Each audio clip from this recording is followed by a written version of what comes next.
Ganador mirrors. Some of you may know, some of you may not know, these are iconic Japanese aftermarket mirrors which were very popular in the 1990s to the 2000s JDM scene over in Japan. They were known for their aerodynamic sleek design, and often you had a blue tinted lens on them as well, so that looks really cool. And you've probably seen them around, you've probably seen them on cars, videos, XYZ, but yeah, originally released in 1997, they became highly sought after and everybody wanted them pretty much, so I had to get myself a set. I had been looking at Ganador mirrors for quite a while, and I went across various web pages and I asked various people, and I didn't really know where to get some, because the real thing, if they are still out there and original, can cost upwards of $2,000 or pounds if you're looking in the right place. And yeah, genuine ones can set you back quite far. But I then came across this really cool page on Instagram, AeroTwentyThree, based out of Hamilton in New Zealand. These guys started their business in 2020, and they began to create, or recreate should I say, the very popular aftermarket mirror known as the Ganador. So they are not the real thing, but they look as good as the real thing, and their mouldings, their customer service, the whole thing for me was really good. And I will show you the finished product on my car very shortly. But yeah, so I would highly recommend these guys before we go any further.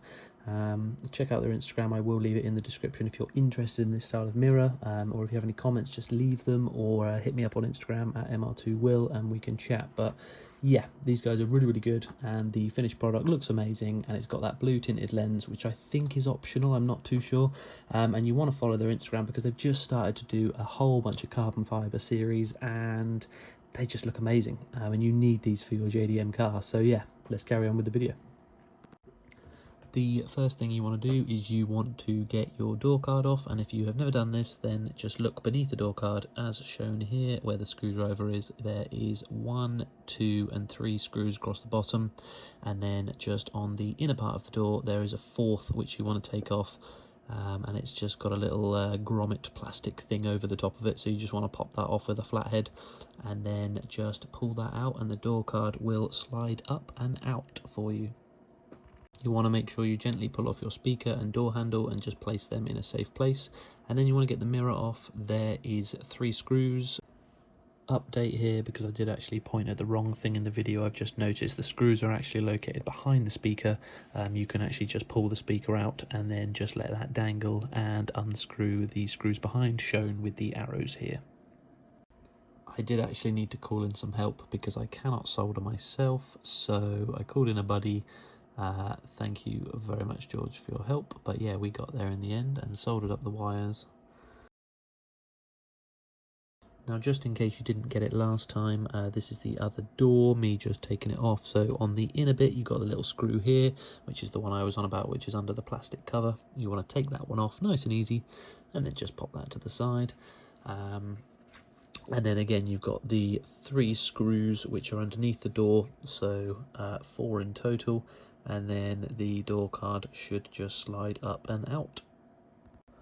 Then once the door card is off and just placed to the side, you will have to just safely take off that door handle, and the cables on the inside which are connected for your automatic windows, you just need to pull those out. It's usually one of those just little clips that you press in and pull out very gently, and then just leave that dangling like so, and then get started on the other side.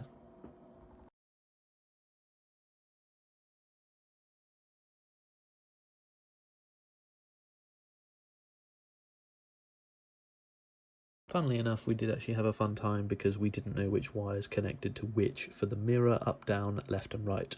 But we got there in the end with a bit of trial and error, and I think they look absolutely amazing. I did take the car out for a spin just to see what they look like in the sunlight, but yeah, from this angle they were looking so good. The finish is brilliant, the blue tint looks awesome, and they just go. They look really good. As I said before, this is not a sponsored video, nobody sponsors me, I just do my own thing. But if you want some really good looking Ganador mirrors that are not Ganadors, AeroTwentyThree on Instagram, pop them a message or head on over to their website, they are awesome. one of the final pieces to the puzzle that is known as the MR2. This car is pretty much there. There's not a lot more I'm going to be doing with it.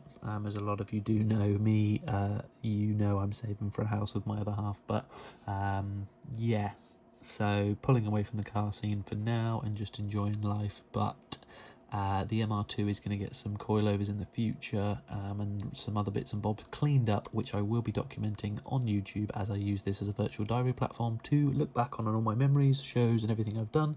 So yeah, we will be posting bits and bobs, but not on the regular, so don't expect that. Unfortunately, I am coming away from socials, but fortunately I will be enjoying life more, so less scrolling and more living. That's what 2026 is all about. So yeah, the car is looking amazing though. I will enjoy it over the summer. I will drive it more, hopefully, and just have a good time, really. So yeah, the mirrors have finished it off really nicely, and as I said, AeroTwentyThree, get at them guys on Instagram or their website if you are interested. They do a wide variety of JDM cars, and I was very surprised they actually did MR2s, because a lot of parts places, they do your standard Supras, Chasers, R34s and Silvias and other bits and bobs, but a lot of time these people forget MR2s, but these guys are on it. And fun fact, if I'm not mistaken, Finn Cooper on Instagram with a beautiful red MR2, me and him are the only ones in the UK with these mirrors, as they're now discontinued because they've just brought out their new range. So a little bit of a flex there. We've got some rare items on the car, which is kind of cool, just like my turbo mats and some other things on the car which are not stock obviously, and quite cool and quirky. So that's what it's all about. But yeah, if you did enjoy this one, make sure to leave a like down below, comment if you would get these mirrors or not. They're not for everybody, but for me, and the whole look of the car, I think they go really well. The glass is a lot smaller than the stock one, and so is the whole size of the mirror actually, but regardless, I still think they look really, really good on the car, and they just complete it. So yeah, I'm happy, and that's all that matters. But yeah, I will see you on the next one. Take care.